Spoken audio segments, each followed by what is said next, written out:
अरब जो इस कदर ज़हीन लोग थे, इस बेजान बुत की इबादत में कैसे लग गए थे? इस बुत में ऐसा क्या था कि उनको पूजने वालों की तादाद में इजाफा ही होता चला जा रहा था? ये बुत अरबों को ऐसा क्या दिखाते थे कि वो इसको पूजने पर मजबूर थे? क्या उज़्ज़ा नामी अरबों की ये देवी सिर्फ एक बेजान पत्थर थी या कोई मावराई ताकत? इस वीडियो में हम ज़माना जाहिलियत के अरबों की अजीम बुत उज़्ज़ा की तारीख़ और अंजाम को जानेंगे। अरब कौम हज़रत इस्माइल अलैहिस्सलाम की नस्ल से ताल्लुक़ रखते हैं। ये लोग पहले तौहीद परस्त थे और दीन इब्राहीमी पर थे, लेकिन फिर इब्लीस ने उन्हें कुफ्र शिर्क और बुत परस्ती में मुब्तला कर दिया। मुशरिकीन अरब के बहुत से बुत थे, लेकिन उनमें 3 बहुत ज़्यादा अहमियत और शोहरत रखते थे। उनके नाम लात, मनात और उज़्ज़ा थे। लात, मनात और उज़्ज़ा को अरब ज़माना जाहिलियत से ही पूजते आए थे। वो उनके आगे कुर्बानी करते, उनसे मन्नतें मांगते और उनका बड़ा एहतराम किया करते थे। अरब लात, मनात और उज़्ज़ा इन तीनों बुतों को ही मानते थे, लेकिन इन तीनों में सबसे ज़्यादा बुलंद मकाम उज़्ज़ा को हासिल था। लफ्ज़ उज़्ज़ा इज़्ज़त से निकला है, जिसके माने सबसे ज़्यादा काबिल इज़्ज़त के हैं। मशहूर अरब कबाइल बनु कुरैश, बनु सलीम, बनु गुतफ़ान, बनु सक़ीफ़, बनु किनाना और औस व खिज़रज उज़्ज़ा देवी की पूजा किया करते थे। मवर्रखीन ने लिखा कि लात, मनात और उज़्ज़ा तीनों बहनें हैं, जबकि बाज़ ने लिखा कि लात और मनात बहनें हैं और उज़्ज़ा उन दोनों की माँ है।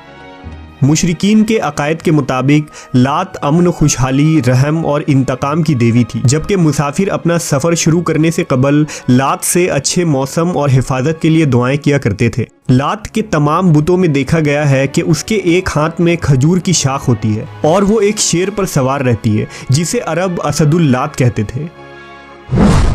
मनात को किस्मत, दौलत, इज़्ज़त और मौत की देवी माना जाता था, जबकि उज़्ज़ा ज़माना जाहिलियत के अरबों का एक अहम बुत था जो ताइफ के नज़दीक रखा गया था और कुरैश इसको बहुत ज़्यादा अहमियत देते थे।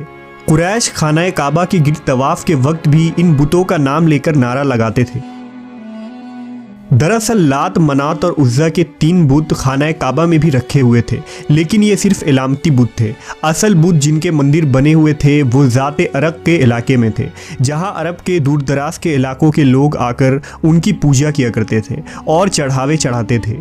उन बुतों के सामने कुर्बानी गाहें भी थी, जहाँ जानवरों को ज़िबा किया जाता था। अरब ये मानते थे कि ये देवियाँ नाउज़ुबिल्लाह अल्लाह की बेटियाँ हैं। अरबों के नज़दीक उज़्ज़ा इज़्ज़त, हिफाजत, अफ़ज़ाइश नस्ल, हुस्न, जज्बात और मोहब्बत की देवी थी। दरअसल उन बुतों के साथ 3 शैतानी चुड़ैलें मुंसलिक थीं। दरअसल ये शैतान औरतें होती हैं, यानी मादा शैतान।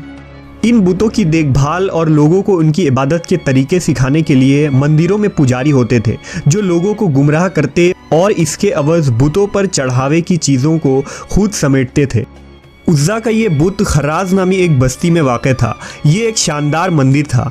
इस मंदिर में दोबिया अस्वीनी नामी एक पुजारी उज़्ज़ा की देखभाल और खिदमत करता था। मंदिर के सामने थोड़े फासले पर झाव के 3 दरख्त थे। अरबी में इस दरख्त को असल कहते हैं। ये एक सहराई दरख्त होता है जो उजाड़ और बंजर सहराओं में पैदा होता है। झाव के इस दरख्त पर उज़्ज़ा का बसेरा था। इस बारे में किसी को भी इल्म नहीं था कि उज़्ज़ा की जिस बुत की पूजा की जाती है वो एक शैतानी ताकत है जो इस दरख्त पर रहती है। जब भी लोग उसके पास चढ़ावे और मन्नतों के लिए आते तो वो चुड़ैल मंदिर के बुत में दाखिल होकर बोलती थी और शैतानी कुव्वतों से लोगों के मसले भी हल कर दिया करती। इस तरह उसका आका इब्लीस उसकी कारकर्दगी पर खुश था। जब अल्लाह ने आखिरी नबी हज़रत मोहम्मद सल्लल्लाहु अलैहि वसल्लम को मबूस फरमाया और आपने अल्लाह के मदद से मक्का फ़तह किया, तो कुछ दिनों बाद बुतों की शामत आ गई। खाना काबा में रखे हुए बुत तोड़े जाने लगे और असल सच्चे रब का नूर चमकने लगा। खाना काबा से बुतों को हटाने के बाद मुख्तलिफ देहातों और बस्तियों में बने हुए मंदिरों के बुतों की बारी आ गई। नबी सल्लल्लाहु अलैहि वसल्लम ने हर छोटे बड़े बुतों को तोड़ने का हुक्म दे दिया। चंद मुवर्रिखीन का कहना है कि फ़तह मक्का के मौके पर मनात के बुतों में एक बुत को मुशरिकीन बहुत राजदारी के साथ अरब से निकालकर सरजमीन हिंद के जानिब रवाना कर दिया और वो मौजूदा हिंदुस्तान के गुजरात में पहुंचा दिया गया, जहां इस बुत को एक मंदिर में मुंतकिल कर दिया गया जिसे सोमनाथ मंदिर के नाम से जाना जाता है। महमूद गजनवी ने 450 सालों बाद हिंदुस्तान पर हमला करके उस बुत को तोड़ दिया था। जब मक्का के तमाम बुत तोड़े जा चुके तो 25 रमज़ान को नबी सल्लल्लाहु अलैहि वसल्लम ने हज़रत खालिद बिन वलीद रज़ियल्लाहु ताला अन्हु को बुलाया। इंसानी तारीख़ का सबसे काबिल तरीन जर्नैल हज़रत खालिद को उज़्ज़ा की तबाही का मिशन सौंपा गया।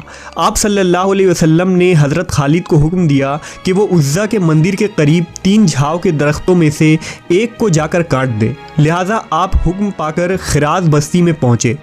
हज़रत खालिद तीसरे दरख्त के करीब उसे काटने की नीयत से पहुंचे तो अचानक उज़्ज़ा नामी चुड़ैल आपके सामने जाहिर हो गई। वो एक खौफनाक सूरत वाली बरहना औरत थी। वो शोले बरसती आंखों से हज़रत खालिद को घूरने लगी। अचानक मंदिर का पुजारी बुलंद आवाज़ से पुकार कर बोला, उज़्ज़ा, खालिद को कत्ल कर दे। अगर तूने खालिद को कत्ल न किया तो आज तू जलील और रुसवा हो जाएगी। उज़्ज़ा हज़रत खालिद के जानिब बढ़ी। आपने तलवार निकाली और अल्लाह का नाम लेकर उज़्ज़ा पर हमला कर दिया। पहले ही वार में उज़्ज़ा का सर तन से जुदा हो गया। उसके ज़मीन पर गिरते ही उसका जिस्म जलने लगा। थोड़ी देर बाद आपके सामने कोयले का एक ढेर पड़ा हुआ था। आपने उसे कत्ल करने के बाद उसके बुत को भी टुकड़े टुकड़े कर दिए। फिर उसके बाद मंदिर के पुजारी को भी कत्ल करके वापस रवाना हुए। आपने वापस आकर सारा वाक़या नबी सल्लल्लाहु अलैहि वसल्लम को सुनाया। इस पर आपने फरमाया, ये उज़्ज़ा थी, अब ये हमेशा के लिए ख़त्म हो गई है, उसकी दोबारा अब पूजा नहीं होगी। और इस तरह सदियों तक पूजे जाने वाली इस शैतानी ताकत का खात्मा नबी सल्लल्लाहु अलैहि वसल्लम के हुक्म से सैफुल्लाह हज़रत खालिद बिन वलीद के हाथों से हुआ।